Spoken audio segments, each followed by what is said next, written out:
Bulletin में सबसे पहले आपको बताएं, सिंध हुकूमत की जानिब से उज़ैर बलोच, निसार मोराई और बल्दिया टाउन की JIT सरकारी तौर पर अब तक जारी नहीं की गई। मुर्तज़ा वहाब ने कहा था कि तीनों JIT रिपोर्ट्स पीर को महकमा दाखिला की वेबसाइट पर दस्तयाब होंगी। इससे मुतल्लिक मजीद तफसीलात जानेंगे। तारिक मोइन सिद्दीकी हमें ज्वाइन कर रहे हैं। तारिक, ये बताइएगा ताख़ीर की वजह क्या बताई जा रही है, क्या है, और हमारे देखने वालों को थोड़ा सा ये भी आगाह कीजिएगा कितना अहम है इन JIT रिपोर्ट्स का जारी होना, पब्लिक होना।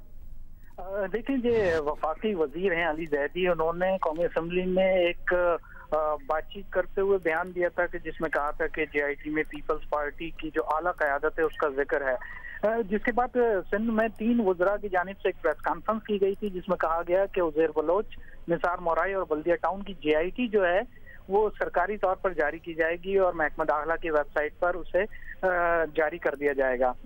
लेकिन अब तक हम देख रहे हैं कि पीर का जो कहा गया था, अभी तक ये JIT जो हैं वो वेबसाइट पर नहीं लगाई गई हैं और इसमें इसलिए इनको अहम समझा जा रहा है कि अब तक जो भी JIT सामने आई हैं वो बाकायदा सरकारी तौर पर जारी नहीं की गई थी, इसलिए इसमें मुख्तलिफ जो किस्म की बातें हैं वो उसमें दर्ज थी, लेकिन वो अभी तक उसे ऑथेंटिक माना नहीं जाता। तो इस दफ़ा पहली मरतबा ये हुआ कि सिंध हुकूमत की जानिब से ये ऐलान किया गया कि ये तीनों JITs जो हैं इन्हें जो है वेबसाइट के ऊपर जारी कर दिया जाएगा और इसमें फिर पता चलेगा कि इस JIT के अंदर क्या क्या इल्ज़ामात हैं और किन किन के नाम इसमें जारी किए गए हैं। ठीक है तारिक मोइन सिद्दीकी, आपने तफसीलन अपडेट किया, बहुत शुक्रिया आपका। जबकि अपडेट ये भी है कि सानिया बल्दिया टाउन की JIT रिपोर्ट के मंदरजात सामने आ गए हैं। रिपोर्ट में कहा गया है कि बल्दिया फैक्ट्री को 20 करोड़ रुपए भत्ता ना देने पर मनसूबाबंदी के तहत जलाया गया। सानिया बल्दिया में हम्माद सिद्दीकी और अब्दुर्रहमान भोला का हाथ था। JIT ने सानिया बल्दिया टाउन की FIR असर-ए-नौ दर्ज करने की सिफारिश भी की थी। रिपोर्ट में मौक़िफ़ इख्तियार किया गया है कि सानिया बल्दिया की FIR दहशतगर्दी के बजाय आम कत्ल के वाक़े के तौर पर कटी, जिसका फ़ायदा मुल्ज़िमान को हुआ। सानिया बल्दिया का केस रोज़े अव्वल से इस तरह चलाया गया जिससे मुलव्विस ग्रोह को फ़ायदा हुआ। कराची पुलिस ने बल्दिया फैक्ट्री सानिया के केस को जानिबदाराना अंदाज में चलाया। JIT रिपोर्ट से मुतल्लिक आपको मुसलसल अपडेटेड रखेंगे। अभी आपको बताएं कि कराची में स्टॉक एक्सचेंज हमले से मुतल्लिक तफ्तीश जारी है। दहशतगर्दों के कब्जे से कैमरा भी बरामद होने का इंकशाफ हुआ है। तफसील जानने के लिए हमें राब्ता किया है नुमाइंदा जियो न्यूज़ ज़ीशान शाह से। ज़ीशान, कहिएगा तहकीकात में अब तक क्या पेशरफ्त हुई है? जी देखिए, बिल्कुल गुज़िश्ता हफ्ते होने वाले स्टॉक एक्सचेंज के हमले पे इस वक्त तहकीकात इदारों की जानिब से जारी हैं। तहाँ एक नया इंकशाफ सामने आया है। चारों दहशतगर्दों में से एक दहशतगर्द के पास एक पोर्टेबल कैमरा लगा हुआ था जो कि कनेक्टेड था। मुमकिन तौर पर उम्मीद की जा रही है ये कैमरा जहाँ पर कनेक्टेड था वो इस सारे वाक़े का मास्टरमाइंड है। तो इसके अलावा जो दहशतगर्द हैं उनके मोबाइल फोन भी डिकोड कर लिए गए हैं और अब उसके अंदर से तफसीलात इकट्ठा करने का अमल जारी है। जो हमारी तफ्तीशी काम से बाद उनका कहना है कि जो ये कैमरे का जो दहशतगर्द जो हमला करने आए थे, ये किसी को लाइव ट्रांसमिशन दिखा रहे थे। पूरा का पूरा वाक़या जो है, जो मास्टरमाइंड है इस मामले का, उसको ये डायरेक्ट ट्रांसमिशन पहुंचा के उसको कंफर्म कर रहे थे। इस हवाले से अब इस तफ्तीश को जो है इस तरफ मोड़ा गया है और जो डेटा निकला है उससे मैच करने की कोशिश की जा रही है। ठीक है, ज़ीशान शाह हमें इस हमले की तहकीकात से मुतल्लिक अपडेट करें। अहम अपडेट ये है कि दहशतगर्दों के कब्जे से एक कैमरा भी बरामद हुआ है और शुबा ये जाहिर किया जा रहा है कि इस कैमरे की मदद से जो पूरी कार्रवाई थी, दहशतगर्द कहीं पे लाइव ट्रांसमिट कर रहे थे और अब इन बुनियादों पर भी तहकीकात की जा रही हैं। बहुत शुक्रिया ज़ीशान तफसीलात के लिए। आगे बढ़ते हैं, आपको बताएं पंजाब हुकूमत और फ्लावर मिल्स एसोसिएशन के दरमियान मुज़ाकरात कामयाब हो गए हैं। फ्लावर मिल्स एसोसिएशन के चेयरमैन आसिम रजा का कहना है कि पंजाब में 20 किलो आटे का थैला 860 रुपए में फरोख्त होगा। इसी से मुतल्लिक तफसीलात जानेंगे। जवाद मलिक हमें ज्वाइन कर रहे हैं। जवाद, ये बताइएगा आटे की जो कीमत है क्या पूरे सूबे में एक ही होगी और रोटी की कीमत में कमी हो सकेगी? जी बिल्कुल, आज ये मुज़ाकरात हुए हैं और इसमें जो नतीजा निकला है वो ये निकला है कि आवाम के लिए एक अच्छी खबर आई है कि जो आटे का थैला 1030 रुपए था उसे आज वापस करके 860 रुपए का ऐलान किया है फ्लोर मिल्स बालकान ने। इस पर अमल दरामद 1-2 दिन लगेंगे क्योंकि पहली सप्लाई बाजार में होती है, तो जब नई सप्लाई आएगी बाजार में तो वो इसी तनासब से आएगी, यानी 860 रुपए का 20 किलो थैला मिलेगा। लेकिन रोटी और नान के हवाले से फैसला नहीं हो सका।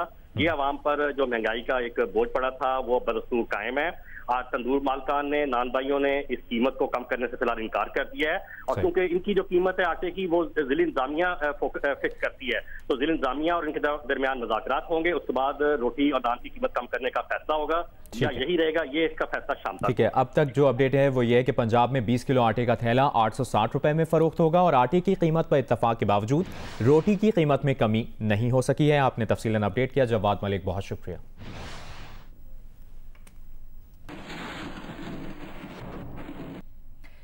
कराची के मौसम से मुतालिक आपको अपडेट करें तो आज रात से 8 जुलाई की सुबह तक वक्फे से बारिश का इम्कान जाहिर किया जा रहा है। महकमा मौसमियात कराची में आज से मानसून का आगाज हो जाएगा ये कहता है। मानसून का बारिश बरसाने वाला सिस्टम आज शाम से अपना असर दिखाना शुरू हो जाएगा। हमें रिपोर्ट करेंगी इससे मुतालिक उनीबा जमीर शाह। जी उनीबा। कराची में इस वक्त अगर मौसम की बात की जाए तो मौसम बिल्कुल भी अच्छा नहीं है, बहुत ज़्यादा मरतूब महसूस हो रहा है। थोड़ा सा चलने के बाद भी बहुत ज़्यादा आपको स्वेटिंग हो रही है। आसमान की जानिब देखें तो मतलब बिल्कुल साफ़ है और धूप निकली हुई है और लगी ही नहीं रहा कि कराची में आज बारिश होगी, लेकिन थोड़ा सा इंतज़ार करें क्योंकि महकमा मौसमियात की जानिब से प्रेडिक्शन दी गई है कि आज शाम तक कराची में मानसून की बारिश बरसाने वाला सिस्टम दाखिल हो सकता है। ये सिस्टम कराची के जुनूब मशरक़ में समंदर में मौजूद है और ये समंदर से मॉइस्चर ले रहा है। मॉइस्चर अगर ये बहुत ज़्यादा लेता है तो ये और मजबूत हो सकता है और शाम को या रात को शहर में दाखिल हो सकता है। सिस्टम के बरसने से पहले कराची में आंधी भी चल सकती है, गर्द आलूद हवाएं चल सकती हैं, उनकी रफ्तार तकरीबन 50 से 60 किलोमीटर सकती है। कहा गया है कि रात में बारिश होगी गरज चमक के साथ, जबकि 7 जुलाई को भी गरज चमक के साथ कहीं मोतदिल और कहीं कहीं मूसलाधार बारिश हो सकती है। 8 जुलाई की सुबह तक बारिश का ये सिलसिला वक्फे से जारी रह सकता है। कराची के इलाके गुलिस्तान जौहर में के इलेक्ट्रिक के अमले को धमकियां देने वाले शहरी के खिलाफ मुकदमा दर्ज कर लिया गया है। मुकदमे में कार सरकार में मुदाखलत और धमकियां देने की दफात शामिल की गई हैं। गुलिस्तान जौहर ब्लॉक 1 के शहरी अशरफ की वीडियो सोशल मीडिया पर वायरल हुई थी, जिसमें शहरी अशरफ के इलेक्ट्रिक के अमले के साथ गालम गलोच और सख्त धमकियां दे रहा था। शहरी के खिलाफ के इलेक्ट्रिक के मुलाजिम उमर हयात की मुद्दईयत में थाना गुलिस्तान जौहर में मुकदमा दर्ज कर लिया गया है। FIR के मतन में कहा गया है कि इलेक्ट्रिक का अमला 29 जून को गुलिस्तान जौहर ब्लॉक 1 में गैर कानूनी कुंडे के खिलाफ कार्रवाई कर रहा था। अशरफ नामी शख्स ने काम में मुदाखलत की और शदीद नौयत की धमकियां दी। वाक़े की फुटेज के इलेक्ट्रिक ने पुलिस को फराहम कर दी है, जिसमें मुलजिम को के इलेक्ट्रिक के अमले को धमकियां देते हुए सुना जा सकता है। अपने अफसरान को बोल दें कि हम ब्लॉक 1 नहीं जाएंगे, वहाँ पागल रहते हैं, पागल खोपड़ी के लोग हैं। वो पागल ये कह रहे हैं कि दुनिया में कहीं लाइटें नहीं काटी जाती, यहाँ चोरियां डकैतियां हो रही हैं, पूरी दुनिया में बारिशें होती हैं, अर्थिंग बेहतर की जाती है, टेपिंग की जाती है, सेफ्टीज को बेहतर बनाया जाता है। अगर ये नहीं कर सकते यहाँ से दफा हो जाओ। यहाँ कोई मरेगा, हमारा बच्चा मरेगा ना, हमारा महल्ले वाला मरेगा, तुम लोग आके मरोगे। यहाँ से दफा हो जाओ और अगर दोबारा हमने यहाँ पकड़ा ना, कसम खुदा की मुंह से नहीं बोल। अमीर जमात इस्लामी सिराजुल हक ने जंग जियो ग्रुप के editor in chief Mir Shakeel उर रहमान की गिरफ्तारी की मजम्मत की है। उनका कहना है कि कभी मीर शकील उर रहमान को गिरफ्तार किया जाता है और कभी चैनल बंद किए जाते हैं। दबाव डालने की कोशिश हो रही है।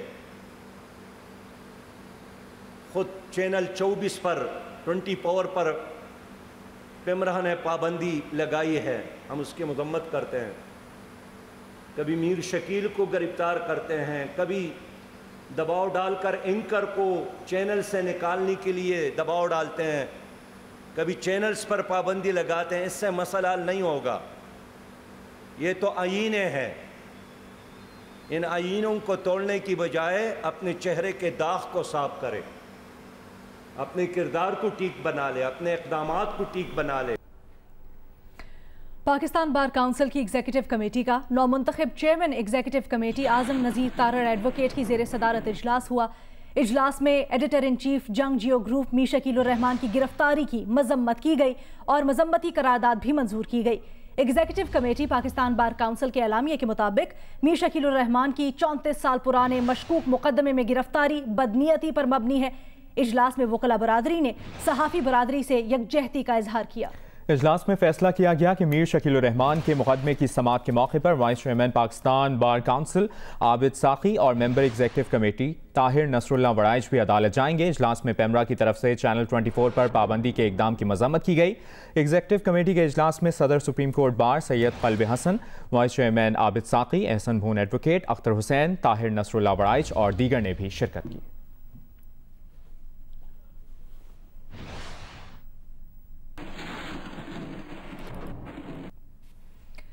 पेशावर हाईकोर्ट बार एसोसिएशन के नौमुंतखब सदर खालिद अनवर आफरीदी ने कहा है कि मीर शकील उर रहमान को सिर्फ हक और सच लिखने पर इंतकाम का निशाना बनाया जा रहा है।